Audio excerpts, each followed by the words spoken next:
My name is Regennia and welcome to Jubilees to Jazz.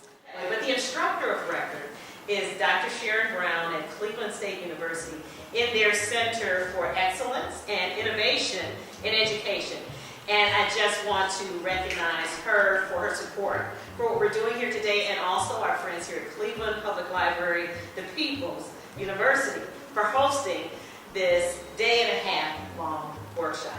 Everybody here brings something to the table. If you weren't able to join us on Friday, please know that we spent some time talking about definitions and the styles of music that we would focus on, recognizing that there are other styles that we won't have time to talk about. But certainly we're going to start with the Jubilee songs of African Americans, formerly enslaved people in the American South in the 19th century. From there, we're going to talk about the birth of jazz in the American South.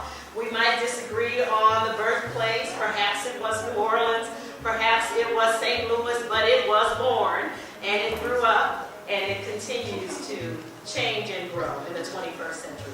So certainly the Jubilees and the jazz, early jazz of the turn of the 20th century. Then we're going to get to Duke Ellington's Carnegie Hall debut with Black, Brown, and Beige in 1943, because that's where he introduces Come Sunday.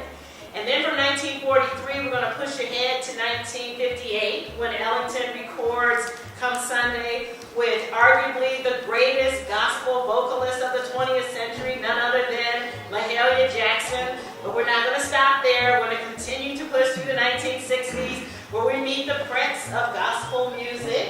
His name is James Cleveland. He's from the south side of Chicago. He was there for a reason, because First Church of Deliverance was there, and certainly his mentor, Thomas Andrew Dorsey, the father of gospel music, was right there at Pilgrim Baptist Church, sometimes in the company of Mahalia Jackson. But we won't stop there in the 1960s either. We're going to push ahead and encounter some of these young lions of the 70s.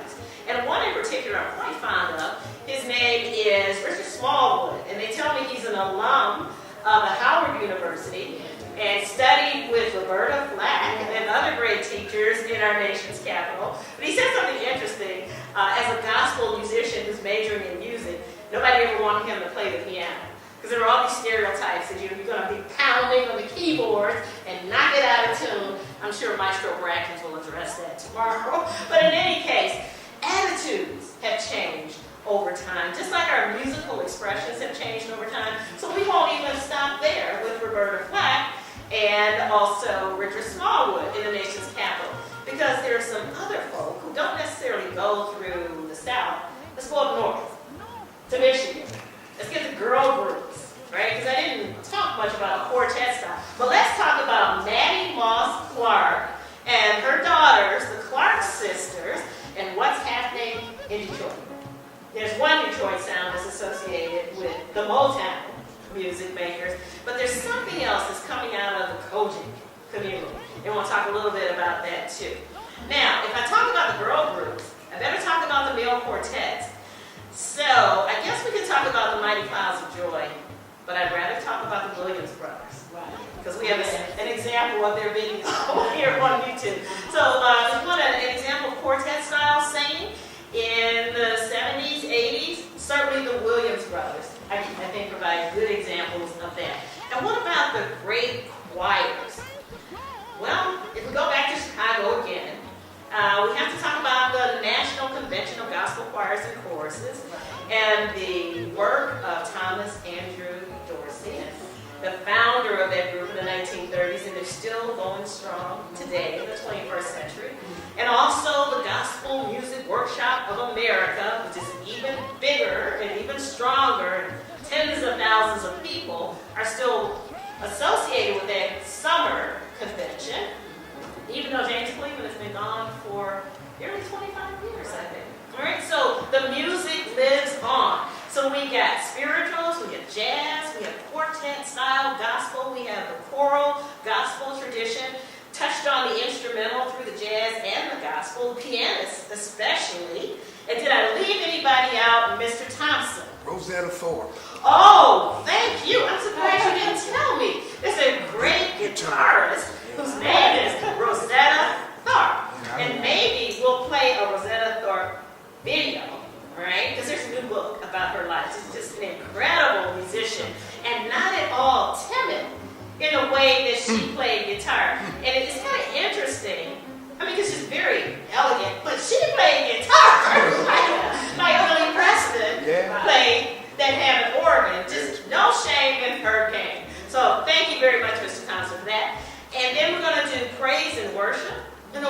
of these songs, we have those 5 characteristics of Black sacred music.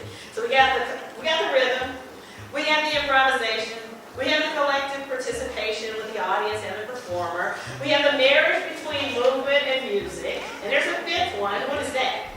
There is no art, spirituality. There's no art for art's sake. This is soul music, right, in the best sense of the word. So again, if you weren't here on Friday, that's what you missed. But there'll be more of the same on Saturday, the 23rd of January, 2016, right here at the historic Cleveland Public Library in downtown Cleveland, the People's University. Thank you for your time.